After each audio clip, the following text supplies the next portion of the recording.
எல்லாரும் எம்ஜிஆர் போல வரணும், எம்ஜிஆர் போல வரணுங்கிறான். எடுத்த உடனே எம்ஜிஆர் போல சீஃப் மினிஸ்டர் ஆயிடணுன்றான். எம்ஜிஆர் எடுத்த உடனே சீஃப் மினிஸ்டர் ஆனாரா? அவர் வாழ்க்கை வரலாறு எந்த நடிக்கனாவது தெரியுமா? அவர் பட்ட கஷ்டம் தெரியுமா? அவர் எடுத்த உடனே சீஃப் மினிஸ்டர் ஆகணும்னு விரும்பல. இப்ப பல பேர் பிள்ளைகளை நீ டாக்டரா வரணும், நீ வக்கீலா வரணும், இன்ஜினியரா வரணும், டேய் மனுஷனா வரணும்னு முதல்ல கத்து கொடுறா. டாக்டர்லாம் வரட்டும் அப்புறம். இது தில்லு ராஜா இல்ல, வெல்லும் ராஜா. இந்த படம் வெல்லும், வெற்றி பெறும். அது மட்டுமல்ல, நம்முடைய சத்யா ஒரு ஆண் அழகன், ஒரு தமிழ் மகன், ஊட்டியிலே பிறந்த குழுகுழு வாசத்தில் பிறந்த ஒரு அருமையான மனம் படைத்தவன். உடற்கட்டுகளை அற்புதமாக வைத்து ஒழுக்க நெறியோடு வாழ்ந்து கொண்டிருக்கிற ஒரு நல்ல மனம். அவருடைய ஃபேமிலி, அப்பா இராணுவ அதிகாரி. இந்த தேசத்துக்காக தன்னை தியாகம் செய்து கொள்கிற அந்த அர்ப்பணிப்பு தன்மை உள்ள ஒரு அற்புதமான அப்பாவுக்கு பிறந்தவன். நல்ல குடும்பம், அற்புதமான குடும்பம். ஒரு கவர்மெண்ட் ஆஃபீஸ்னால் லஞ்சம் வாங்கியிருப்பான்னு, மிலிட்டரியில் யார் லஞ்சம் வாங்க முடியும்?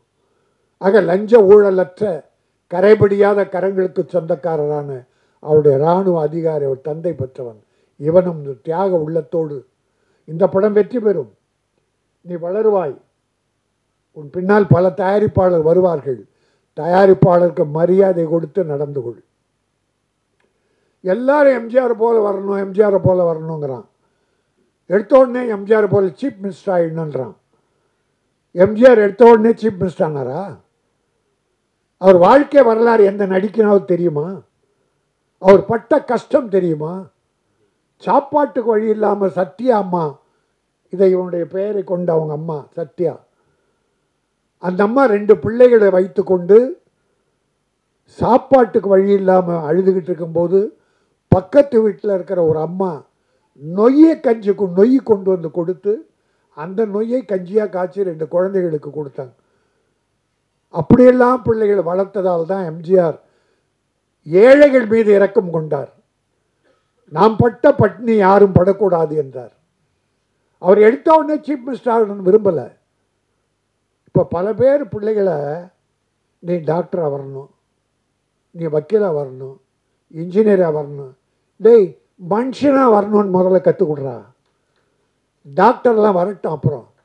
அதை போல் நடிகனே நீ சீஃப் மினிஸ்டராக வரணும்னு நினைக்கிறது எம்ஜிஆரை பார்த்து. அவர் ஆரம்ப காலத்தை பட்ட கஷ்டத்தை யாராவது பட்டிருக்கிறீர்களா? அவர் எத்தனை ப்ரொடியூசரை கைதூக்கி விட்டார் தெரியுமா உங்களுக்கு? எத்தனை ஏழைகளை, எத்தனை தாய்மார்களை அள்ளி கொடுத்தார் தெரியுமா? அது தெரிஞ்சிக்காம உடனே வாங்க அரசியலுக்கு வாங்க, நான் இல்லைன்னு சொல்ல. அதில் நான் குறை சொல்லலை, அதை யாரையும் குறை சொல்லலை. அந்த உரிமை எல்லாருக்கும் உண்டு. ஆனால் எம்ஜிஆர் பேர் சொல்லிட்டு வராத. நீயாவா? ஏன்னா எம்ஜிஆர்னா அதில் ஒரு 25% நல்லது பண்ணியிருக்கணும், ஏழைகளை காப்பாற்றிருக்கணும். அவ்வளோ சேர்த்தார, அவ்வளோ அள்ளி கொடுத்தாரு. மிஞ்சி இருந்ததை யாருக்கிட்ட கொடுத்தார்? அந்த ராமாவரம் தோட்டம் காது கேளாரோர் வாய் பேசாதோருக்கு, அந்த ஜானகி அம்மாள் காலேஜ் எல்லாரும் ஏழை கொடுத்தாரு. ஒரு காசு எடுத்துகிட்டு போல. அதனால் அந்த உள்ளத்தில் கொஞ்சம் நான் ஏன் இதை சொல்லுகிறேன் என்றால், சத்யா நீ எதிர்காலம் உனக்கு நன்றாக இருக்கிறது. எம்ஜிஆரை பார்த்தீங்கன்னா அப்படி இருந்தால் கூட அந்த சிரிப்பு சிந்திக்கிட்டே இருக்கும். சிரிப்பு சிந்திக்கிட்டே இருக்கும். சும்மா அப்படி சிரிச்சுக்கிட்டே இருக்கான் அவர். எந்த ஃபோட்டோ பாருங்கள், நான் நேரில் பார்த்துருக்கேன் அவர்கிட்ட. சிரிக்க மாட்டார், ஆனால் சிரிச்சுக்கிட்டே இருப்பார். அதில் எனக்கு ஒரு 25% எனக்கு தெரியுது.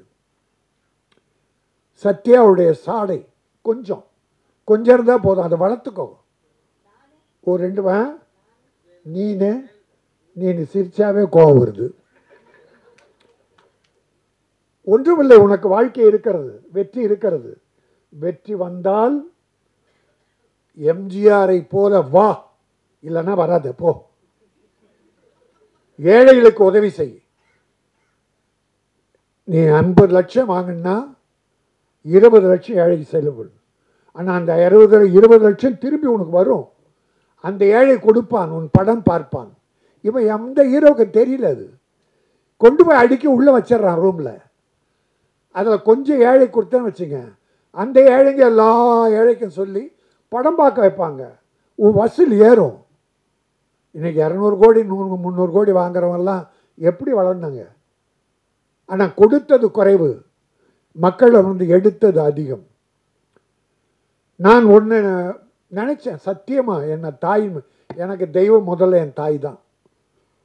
அந்த தாய் மீது சத்தியமாக சொல்கிறேன். வரும்போது இப்போது விஜய் ஒரு தலைவர் ஆகிட்டார், கட்சி போகிறார், இன்னும் ஒரு படம் தான் நடிப்பேன்றார். சரி, அது அவர் இஷ்டம். நான் பல பேட்டியில் சொல்லியிருக்கேன், வருஷத்துக்கு ஒரு படமாவது விஜய் நடிக்கணும், இல்லைன்னா மக்கள் மறந்துடுவாங்க. தலைவர் என்பது வேறு, நடிகர் என்பது வேறு.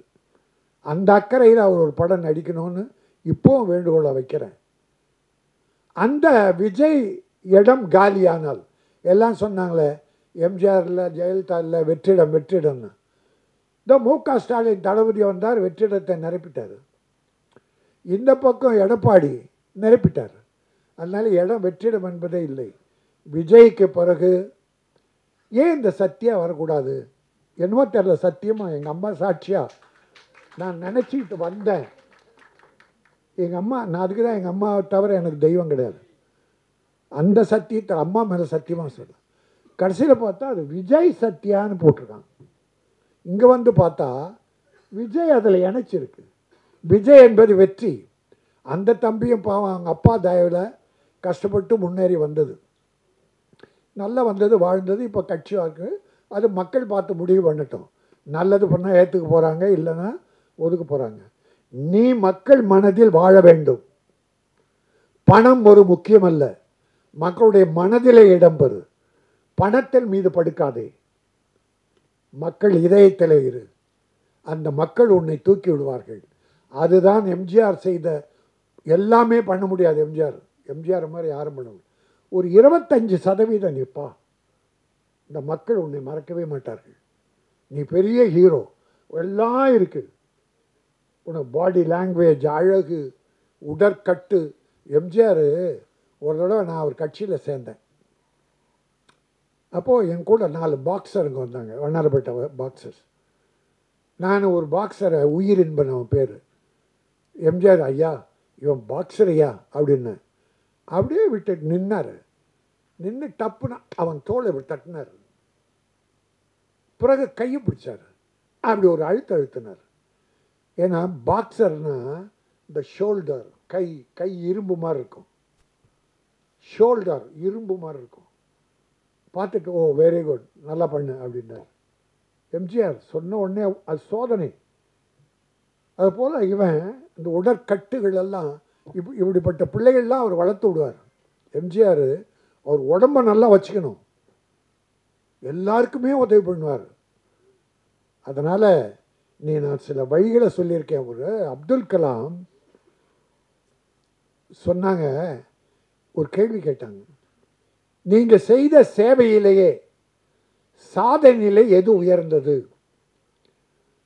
அணுகுண்டு வெடித்ததா, ஜனாதிபதியாக இருந்ததா, இல்லை விஞ்ஞான கண்டுபிடிப்புகளா, ராக்கெட் கண்டுபிடித்ததா? எல்லாம் கேட்கும்போது அவர் சொன்னார், இது எதுவுமே என்னுடைய சாதனையில் எனக்கு மகிழ்ச்சி தரலை. நான் ஹைதராபாத்தில் இருக்கிற மாற்றுத்திறனாளி குழந்தைகள், இந்த போலியோவில் அட்டாக் ஆகி குழந்தைங்க நடக்க முடியாமல்ல, சின்ன சின்ன குழந்தைங்க, அந்த குழந்தைகள் ஒரு 3 கிலோ எடையுள்ள இரும்பு, இந்த உபகரணம் காலில் கட்டுவாங்க பாருங்கள், அது நடக்கிறதுக்கு. அது அப்போது 2.5 கிலோ 3 கிலோ. அந்த குழந்தை அதையே இழுத்து தூக்க முடியாதான். அதை போய் பார்த்துட்டு வந்து பிளெயின் செய்கிற சில மெட்டீரியல்ஸ் லேஸாக இருக்குமா, ஆனால் உறுதியாக இருக்குமா, அதில் அந்த உபகரணம் செய்தார் காலில் நடக்கிறதுக்கு. அது 300-500 கிராமுக்குள்ள. அது ஒண்டிதான் நான் செய்ததிலே எனக்கு ஆத்ம திருப்தியை தருவதுன்னு அப்துல் கலாம் சொன்னார். அணுகுண்டு வெடித்து உலக புகழ் பெற்றார், ராக்கெட் கண்டுபிடிச்சி உலக புகழ் பெற்றார், ஜனாதிபதியாகி உலக புகழ் பெற்றார். இதெல்லாம் அவர் சாதனை இல்லையா? இந்த ஊனமற்ற குழந்தை, மன்னிக்கணும் மாற்றுத்திறனாளி குழந்தைக்கு அந்த கால் கவசம் செய்தார், அதுதான் எனக்கு பெருமைன்னு சொன்னான். அதே போல் நீ இந்த ஏழைகளுக்கு உதவி செய்தால் அதுதான் உனக்கு பெருமை. சேர்த்து வைக்கிற பணம் எதுவும் உதவி வராது, செய்கிற சேவை வரும். நீ இன்னைக்கு ரொம்ப சுமைகளை தாங்கிட்ட.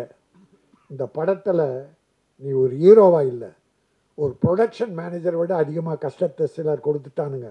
துரோகிகள் நம்பி கேட்டான், இப்போ கஷ்டப்பட்டு எல்லாத்தையும் கொண்டு வந்து கரெக்ட் பண்ணியிருக்கான் ஒரு ஹீரோ.